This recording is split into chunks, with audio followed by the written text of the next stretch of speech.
నేను కథా రచయితనే. మీ నాన్నగారి కథలు చదివేవాడిని, నేను రాసేవాడిని. పైగా పెద్దిపట్ల సుబ్రహ్మణ్య గారు మాకు తెలుగు లెక్చరర్ లయలా కాలేజీలో. నేను లయలానే. మీ లయలా బ్యాచ్ ఎప్పుడు నాది? జర్నలిజం నేను. మీరు మీరు నాకంటే ముందే వింటారు. 89-90 అనుకుంటా. 89-92 మాకు సుబ్రహ్మణ్య గారు టీచరు. అంటే మాకు ఫ్యామిలీ ఫ్రెండ్ ఆయన, కథా రచయిత కదా. ఆయన ఇంటికి వస్తూ రాకపోకలు ఉండేవి, కానీ నాకు డైరెక్ట్గా టీచర్ ఆయన. నాకు తెలుగు లాంగ్వేజ్ జర్నలిజంలో తెలుగు చెప్పేవాడు ఆయన. పని చేస్తూ నేను మరవిక్రయం కన్యాశుల్కం అన్నీ ఆయనే. చాలా గొప్ప రచయిత, చాలా గొప్ప రచయిత, గొప్ప టీచర్ కూడా. చాలా బాగా చెప్పేవారు అనమాట. సో అలాంటి ఒక ఏమంటారంటే సాంస్కృతిక వాతావరణంలో పెరగడం వల్ల కూడా మీకు ఒక కళలంటే ఏ కళ అయినా దాని పట్ల ఇష్టం ఉండడం, దాన్ని గౌరవించాలి మనం. దానిలో ఉన్న కష్ట నష్టాలు బేరీజ్ వేసుకుంటూ ముందుకెళ్ళాలి తప్ప సినిమా రంగం అంటే ఇలా ఉంటుంది, దీనిలో విలువలు ఉండవు ఇలాంటి ఎప్పుడు చెప్పేవారు కాదు. నువ్వు ఎలా ఉంటావు నీ బట్టి అది ఉంటుంది, నిన్ను బట్టి అది ఉంటుంది. కాబట్టి నువ్వు వెళ్ళు పర్సూ చేసుకో, కానీ ఒక సేఫ్టీ నెట్. ఒక డౌట్ ఉంది మీ మీద. ఇంద్రగంటి శ్రీకాంత్ శర్మ, ఇంద్రగంటి హనుమత్ శాస్త్రి, మరి మీ పేరేంటి మోహన్ కృష్ణ గారు అయిపోయింది? ఎందుకంటే దానికి కారణం యాక్చువల్లీ ఒక చిన్న పొరపాటు అయి ఉంటుంది. బహుశా నేను పుట్టింది రోహిణి అనుకున్నారండి ఫస్ట్. అది అనుకుని మా నాన్నగారు మా మావయ్య వాళ్ళందరూ రోహిణి పుడితే కృష్ణుడి పేరు పెడదాం మోహన్ కృష్ణ అని పెట్టేశారు. పెట్టిన తర్వాత శ్రీనివాస్ మోహన్ కృష్ణ అని పెడదామని ఇంకో పేరు యాడ్ చేశారు. ఎవరో 3 పేర్లు ఉండకూడదు అన్నారు, ఆనంద అని పెట్టారు. నా పూర్తి పేరు ఇంద్రగంటి శ్రీనివాస్ ఆనంద మోహన్ కృష్ణ. తర్వాత నేను మామూలుగా శ్రీనివాస్ ఆనంద శాస్త్రి శర్మ అని పెట్టలేదు. వాళ్ళు మా నాన్నగారికి అప్పుడు అది ఆయన తర్వాత ఇంట్రెస్ట్ మా నాన్నగారికి ఉండేది కాదు. మన కాస్ట్ సంబంధించిన ఈ మోహన్ అనగానే మోహన్ వంశీ, లతగారి మోహన్ వంశీ గుర్తొస్తుంది. అవునవును, మోహన్ కృష్ణ అని పెట్టేసి వదిలేశారు. మామూలుగా ఎప్పుడైనా ఏమంటారు రిచువల్స్లో వాటిలో ఒకప్పుడు ఆ శర్మ శాస్త్రులు వాడతారు. కానీ మా నాన్నగారు విచిత్రంగా పెద్ద రిలీజియస్ పర్సన్, రిచువలిస్ట్ పర్సన్ కాదండి.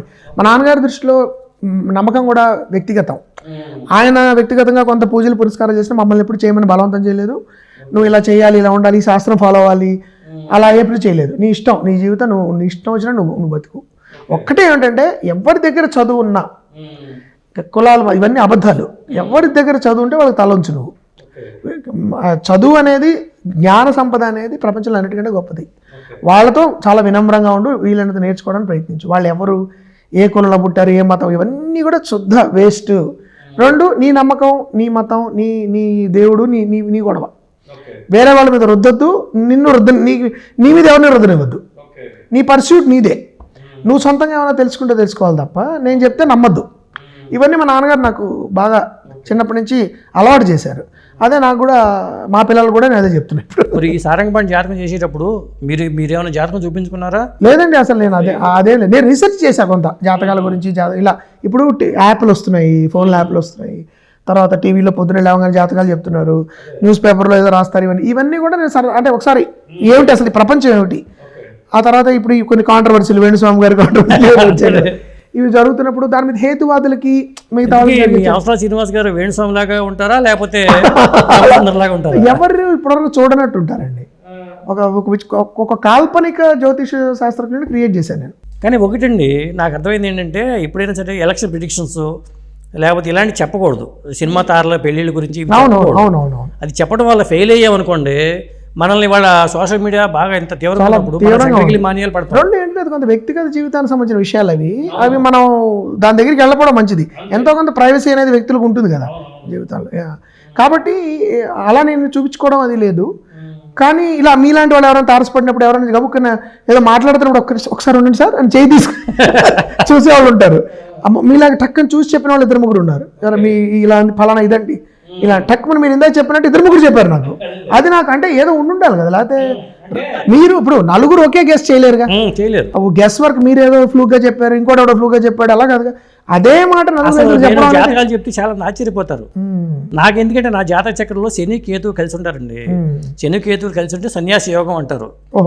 కానీ నాస్తికుని అయిపోయారు. నేను ఎప్పుడు పొరపాటును కూడా నాకు దైవభక్తి రాదు అనుకునేవాడిని. కానీ ఇప్పుడు వెంకటేశ్వరానికి బాగా ఆరాధిస్తాను నేను. ఆ శనికేతుల కాంబినేషన్ ఇటు తీసుకొస్తుంది, ఇప్పుడు స్పిరిచువాలిటీ వైపు తీసుకొస్తుంది. అవును, ఓకే. కేతు మోక్షకారకుడు కాబట్టి. ఓకే.